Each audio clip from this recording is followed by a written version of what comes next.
All right, so today we are going to solve some rational expressions. Before we do that, I want to introduce to you a couple different ways that you can solve. So here are the types of rational expressions. I might have a fraction equal to a number or another expression. And when I say expression, I mean something like x plus 1 or x squared plus x, whatever, anything with x's and numbers.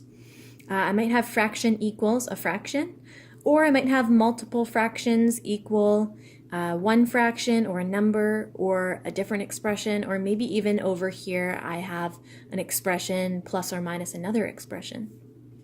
So for types 1 and 2, these are pretty easy to solve.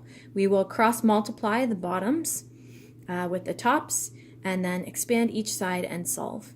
For type number 3, what I would like to do is gather these two expressions on the left by finding a common denominator, and then we will solve as we would types 1 and 2. If I happen to have maybe two terms on the right hand side, I will also gather those, finding a common denominator, and then cross multiply, expand, and solve. So let's take a look at two examples. Here's our first example. This is type number 2, where we have expression over expression equals expression over expression. So fraction equals a fraction. We are going to cross multiply. And whenever we cross multiply, the equal sign remains in the middle. And then my next step is going to be to expand and solve. So when I expand something like this, I have x squared minus x minus 20, and then x squared plus 6x minus 7. I think my first goal would be to kind of move everything to one side, and then I'll just kind of see what's going on here. So the terms that I'm moving from the right over to the left will switch signs, and then I'm just going to gather like terms. So the x squared and the negative x actually cancel each other.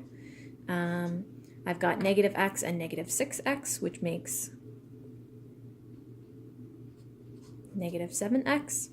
And then I have negative 20 and positive 7, which gives me negative 13. Okay, and now I just have to solve for x. So I'm going to move the 13 over and divide out the 7, and I will get negative 13 over 7. Let's try one more. So this is type 3 that I was talking about. So what we'd like to do is get a common denominator with these two fractions over here. So I'm multiplying the left fraction by 2x plus 1 and the right fraction by x and x. So what I get here as I bring this 2 in when I combine these is 4x plus 2 minus this 4x here, all over x times 2x plus 1. And I actually have the 4x's canceling here. So we have x times 2x plus 1 equals negative 1 over x. And now this is in the form that I need it to be in. So we will cross multiply and solve from here.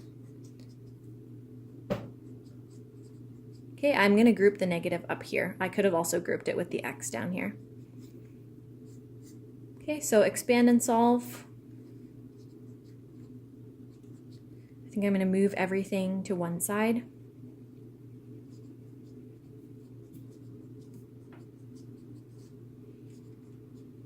Gather like terms.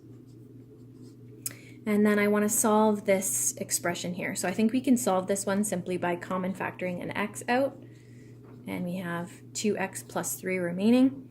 So when I solve these, this is going to be x equals 0 and x equals negative 3 over 2. And those are two possible answers. Thanks for watching. Hope this video helped.